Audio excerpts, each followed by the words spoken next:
Hello बच्चों, तो क्या हाल चाल है आप सभी के। हम आज के एक नई वीडियो के साथ टाइम मैनेजमेंट के ऊपर बात करने। देखिए, टाइम मैनेजमेंट होता क्या है। सबसे पहले तो वो समझते हैं जो कि है टाइम मीन्स समय, जो भी तुम यूज कर रहे हो पर उसको सही ढंग से यूज करना ही टाइम मैनेजमेंट कहता है। So a proper use of time is known as time management. तो बात यहाँ पे हम सिर्फ इतनी करेंगे कि ये समझना क्यों जरूरी है और टाइम मैनेज करना क्यों जरूरी है। अभी आप 9th 10th या 11th जहाँ से भी देख रहे हो, जिस क्लास से भी, उनमें क्यों देखना जरूरी है। देखो, सबसे पहली बात करते हैं वाई।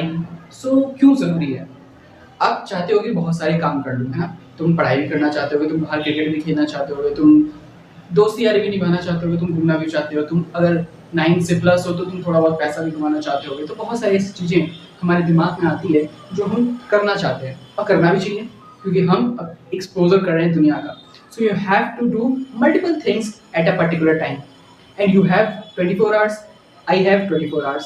सो सभी के पास 24 आवर्स हैं, बट कुछ लोग बहुत अच्छा कर लेते हैं तो कुछ लोग कुछ भी नहीं कर पाते। आपकी क्लास में कोई टॉपर बन जाएगा उसी सब्जेक्ट को पढ़ के और कोई नहीं बन पाता। तो बहुत सारे ऐसे फैक्टर्स हैं। तो इसीलिए ये कॉन्सेप्ट टाइम मैनेजमेंट सीखना और समझना बहुत जरूरी है। तो इतना तो समझ आ गया होगा। So next, move on mistakes. What are the mistakes जिसको तुम सुधार सकते हो टाइम मैनेजमेंट को सीख के। पहला तो सबसे पहला है प्रोकास्टिनेशन, टालना चीजों को। बहुत सारी चीजें हम टाल देते हैं बिकॉज टाइम हमारा खत्म हो जाता है।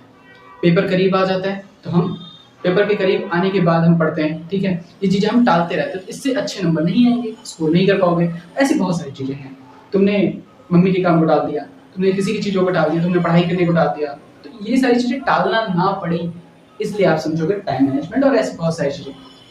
सो मेन टॉपिक पे आते हैं टिप्स, या कह लीजिए स्टेप्स। स्टेप्स जो कि आपको टाइम मैनेजमेंट का मास्टर बना देगा। सबसे पहली बात, हमें टाइम टेबल बनाना बहुत जरूरी है। और मैं उन टाइम टेबल की बात नहीं कर रहा जो तुमने एक बार बना लिया और महीनों तक चल रहा है, जो कि चलता नहीं है। बस एक हमें एक डायलेमा देता है कि हाँ वो चलेगा, बट हमें एक ऐसा टाइम टेबल बनाना है तो जो हम डेली बनाएंगे।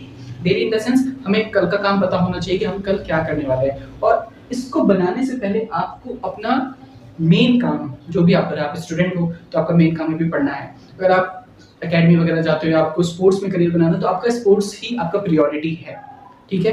आप किसी भी फील्ड में आपको अपना प्रायोरिटी पता होता है, बस आप प्रोक्रास्टिनेट करते हो, बट वो नहीं करना है। तो उसके हिसाब से अपना जो भी है प्रायोरिटी को सेट करना भाई साहब। जो भी आपका मेन काम है उसको सबसे पहले टाइम टेबल में या सबसे मोस्ट इंपॉर्टेंट टाइम में उसको खत्म कर लेना है। जस्ट फॉर एग्जाम्पल, आपका स्टडी है तो सुबह के टाइम पे अगर आपके पास टाइम, जैसे दोपहर का स्कूल है या सुबह का स्कूल है तो दोपहर में टाइम रहता है, तो उससे आपको अपना टाइम टेबल फिक्स कर लेना है कि मुझे यार 3 to 4 आवर पढ़ना है, अब मैं कभी भी पढ़ूंगा। Be flexible. फ्लेक्सिबल होना चाहिए। टाइम मैनेजमेंट का मतलब नहीं है आप फिक्स हो जाओ। टाइम मैनेजमेंट का मतलब जब समय मिले आप मैनेज कर लेते हो। जैसे आपके पापा हैं, फैमिली को मैनेज करके रखते हैं, ठीक है। कभी सिचुएशन खराब हो जाती है, कभी सिचुएशन सही रहती है, तो वो डिपेंड करता है आपको आपकी सिचुएशन पे। और आपको फ्लेक्सिबल रखना है अपने मैनेजमेंट को, टाइम को, ठीक है। साथ ही साथ डिस्ट्रैक्शन को अवॉइड करना है यार। बहुत मेन चीज़ तो यही है कि तुमने मैनेज तो कर लिया, तुमने सारी पढ़ाई भी कर ली, लेकिन जो बचा हुआ टाइम है, मैं नहीं कह रहा कि इंस्टाग्राम नहीं चलाना चाहिए, नहीं चलाओ, मैं भी चलाता हूँ, तुम भी चलाओ, लेकिन डिस्ट्रैक्शन नहीं होना चाहिए। आपके मेन काम जो आप पढ़ रहे हो तो उसके बीच में आप चला रहे हो, वो क्या, वो होती है डिस्ट्रैक्शन। ओके, सो वो नहीं करना है। प्रायोरिटी को सेट करके रखना और टू डू लिस्ट रखनी है भाई साहब। ये टू डू लिस्ट के हिसाब से टाइम टेबल रखना है। जैसे 3 to 4 आवर्स मैंने पढ़ लिया, ठीक है। 24 घंटे होते, 4 घंटे तुमने पढ़ लिया, 6 घंटे सो लिया, 4 घंटे अपने बेसिक नीड्स को कर लिया। अभी भी तुम्हारे पास बहुत टाइम बचा है और उस बीच तुम घूमने चले जाओ, ठीक है। उस बीच तुम अपना मूवीज देख लो, सीरीज देख लो, या जो तुम करना चाहते हो, स्पोर्ट्स खेलते हो तो स्पोर्ट्स में चले गए। तो कहने का मतलब क्या है कि तुम अपने टाइम को देख रहे हो, मैनेज कर रहे हो और उसको सही ढंग से यूटिलाइज भी कर रहे हो। तो यहाँ पे तुम हर एक चीज को कर सकते हो। You have to use your time wise. ये वीडियो कैसे लगी, अगर कुछ पॉइंट्स तुम भी शेयर करना चाहते हो तो कमेंट सेक्शन में कमेंट कर देना। और इस टाइम टेबल को या टाइम मैनेजमेंट के स्टेप्स को फॉलो करना, बहुत फायदा होगा, ठीक है। तो मिलते हैं किसी नेक्स्ट वीडियो में, तब तक के लिए